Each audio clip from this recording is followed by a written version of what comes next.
نبی کریم صلی اللہ علیہ وسلم کے ایک حدیث سے اپنی گفتگو کا آغاز کرتا ہوں. سادی سی ہے لیکن زندگی کا مغز اس کے اندر موجود ہے. حضرت معاذ بن جبل رضی اللہ تعالیٰ عنہ بڑے جلیل القدر حضور کے صحابی تھے، بڑے عالم صحابی تھے.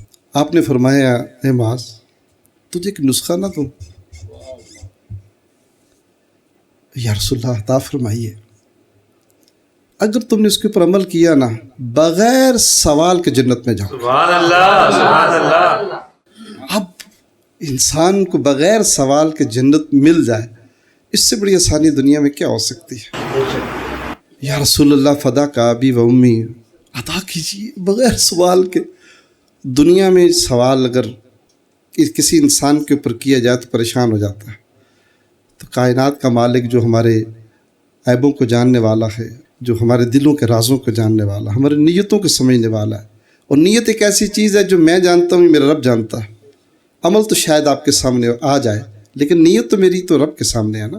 تو حضرت معاذ بن جبل عرض کرتے ہیں یا رسول اللہ کرم کیجیے، خیرات عطا کیجیے.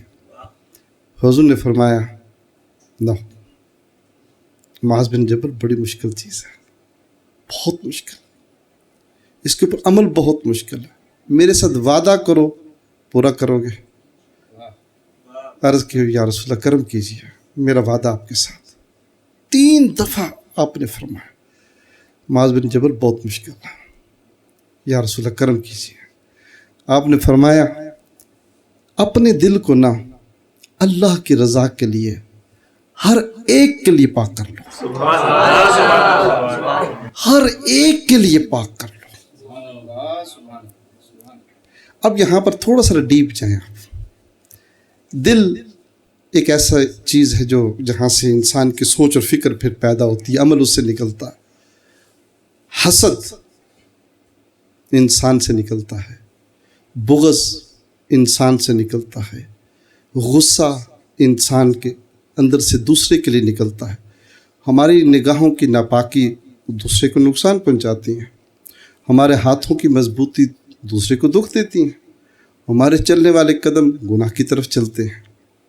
جب ہم اپنے دل کو یعنی ہر ہمارا عمل جو اللہ نے اعضاء ہمیں دیے ہیں اس کا ایک عمل ہے، ہاتھ کا عمل، زبان کا عمل، آنکھ کا عمل، پاؤں کا عمل، ہر ایک اپنا ایک عمل ہے.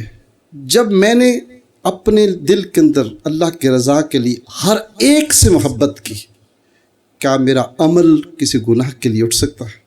کبھی نہیں اٹھ سکتا، کبھی بھی نہیں اٹھ سکتا. ہم غیبت کیوں کرتے ہیں؟ میرے پاس بیٹھے ہوئے دوست ایک بندے کی غیبت سٹارٹ کریں گے تو میرا نفس لذت محسوس کرتا ہے، غیبت کرنے کے لیے لذت محسوس کرتا ہے، میں بھی شروع ہو جاتا ہوں. ٹھیک ہے، یہ غیبت. اور قرآن یہ کہتا ہے کہ غیبت کرنا اس طرح ہے جس طرح تم نے اپنے سگے بھائی مر جائے اور اس کے جسم کو تم کھاؤ، اس کے جسم کا کھاؤ. اتنی نفرت دلائی. صرف ایک غیبت کو دیکھیں، جب غیبت دوسرے تک پہنچتی کہ فلاں نے میرے لیے یہ الفاظ بولے تھے، فتنہ پیدا ہوگا یا نہیں؟ اور پھر وہ ساتھ مرچ اور مسالہ بھی لگ جائے تو بتائیے وہ فتنے کی انتہا کہاں تک جائے گی. اور وہ کسی ایسے شخص کے پاس پہنچ جائے جس کو ہم بی بی سی کہتے ہیں. پرانے زمانے میں کہا کرتے تھے کہ بی بی سی کی خبر اگر پہنچانی ہو تو فلاں کو دے دو، اور آگے خبر سارے شہر کو اور پورے خاندان میں پہنچ جائے گی. تو حضور صلی اللہ علیہ وسلم نے یہ ارشاد فرمایا معاذ اللہ کی رضا کے لیے اپنے دل کو ہر ایک کے لیے پاک کر لو. رزلٹ کیا نکلے گا؟ اسی طرح حضور نبی کریم صلی اللہ علیہ وسلم تشریف فرماتے، ایک صحابی حاضر ہوئے تو دوسرا صحابی وہاں سے جانے لگا. عرض کی یا رسول اللہ مجھے اس صحابی سے بڑی محبت ہے. تو آپ نے فرمایا کیا اس کو علم ہے؟ یا رسول اللہ اس کو تو علم نہیں ہے. آپ نے فرمایا دوڑ کے جا اور اس کو جا کر بتا میں تیرے ساتھ اللہ کی رضا کے لیے محبت کرتا ہوں. وہ صحابی دوڑا، اس کو جا کر پکڑا، میں تیرے ساتھ اللہ کی رضا کے لیے محبت کرتا ہوں. حضور نے پتہ پیچھے کیا کہا؟ وہ چلا گیا، فرمایا کسی جنتی کو دیکھنا ہو تو یہ دیکھ لو. حضور نے فرمایا کسی جنتی کو دیکھنا ہو نا، اس کو دیکھو جو اللہ کی رضا کے لیے دوسرے سے محبت کر رہا ہے.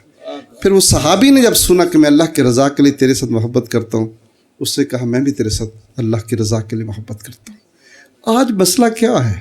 آج یہ مسائل کیوں ہیں ہمارے دل پاک نہیں رہے، ہمارے اندر نفرت داخل ہو چکی ہے، اور خدا گواہ آج ہم کو ضرورت ہے کہ ہم ان نفرتوں کو ختم کرنے کے لیے صاحب اخلاص لوگوں کے پاس بیٹھیں، اور یہ جو محفلیں ہیں نا، یہ آپ کے دل کو زندہ کرتی ہیں، آپ کے اندر احساس پیدا کرتی ہیں۔